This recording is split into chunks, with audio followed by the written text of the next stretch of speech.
peut-être chacun d'entre vous, quel est le message clé qui vous paraît important dans une réflexion sur les nouvelles stratégies de financement par rapport à ce que vous avez entendu depuis tout à l'heure ou dit, entendu dans les ateliers? Qu'est-ce qui ressort de plus important, de question la plus prégnante pour vous? On va commencer par Catherine. Alors, comme dans beaucoup de domaines, moi, ce qui me semble important, c'est d'obtenir l'information et puis de la digérer et puis de se l'adapter et de se l'approprier. Voilà.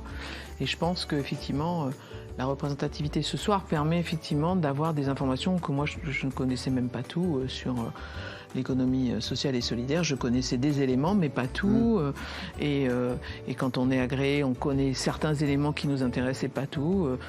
C'est exactement comme dans Excel, on utilise 10% de ce qu'on sait faire et puis on laisse tomber le reste. Et ben c'est pareil. Et donc je pense que l'information et puis l'explication de l'information, la médiatisation de l'information est très importante pour développer son activité associative. Damien, on va continuer dans l'ordre comme ça. Très bien. Moi je dirais d'y aller petit à petit. Entre guillemets, on a beaucoup d'informations très intéressantes sur des modes de financement, des fonds de financement ou aller chercher des financements, mais d'y aller petit à petit à son rythme. Parce qu'on sait très bien que toutes les associations n'ont pas forcément la même taille, n'ont pas forcément les ressources humaines pour pouvoir faire toutes les choses. C'est ce que je dirais plus aux associations et aussi d'oser. Parce qu'aujourd'hui, ils ont la crédibilité sur leur mission et sans ces personnes-là, il y aurait beaucoup de personnes qui seraient, j'ai envie de dire, dans la galère, entre guillemets. Et oser parce que chaque personne qui agit dans le monde associatif et surtout dans la santé le mérite et il faut y croire pour avancer. D'où le besoin d'accompagnement encore une fois. Ajouter une brique, il faut bien évidemment y aller petit à petit et il faut y aller pas seul. Voilà, ça c'est aussi un ADN un peu, une valeur qui est propre aussi de l'économie sociale et solidaire, de ne pas rester seul. Et si justement on veut changer des choses, notre modèle économique, des réflexions, etc., les acteurs, les réseaux sont là. Les informations, effectivement, elles sont très nombreuses. Des fois, c'est pas tout à fait lisible pour tout le monde de comprendre, mais l'agrément, ESUS, les financements, comment ça se passe, etc. Mais vraiment, mon conseil, c'est de ne pas rester isolé en tant aussi que dirigeants et dirigeantes d'associations, de se rapprocher aux fédérations de la filière, des statuts, etc. pour trouver aussi des cadres aussi d'expression, d'échange aussi.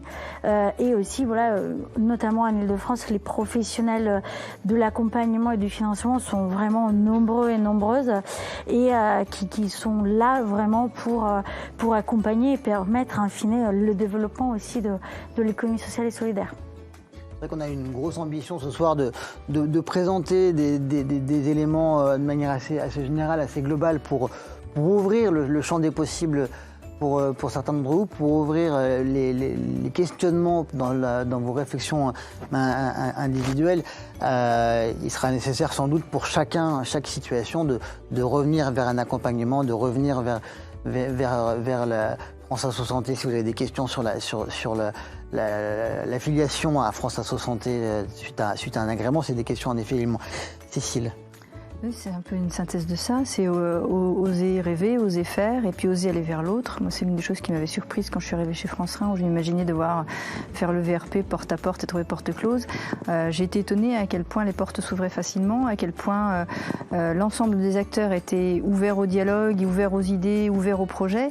Et en fait, c'est à partir du moment où on va voir les gens, il faut être curieux, il faut effectivement oser y aller. En fait, on s'aperçoit, je dirais pas que les choses sont faciles, mais à quel point le contact est aisé et que finalement, tous ensemble, on arrive à faire des choses dont on n'osait pas forcément rêver.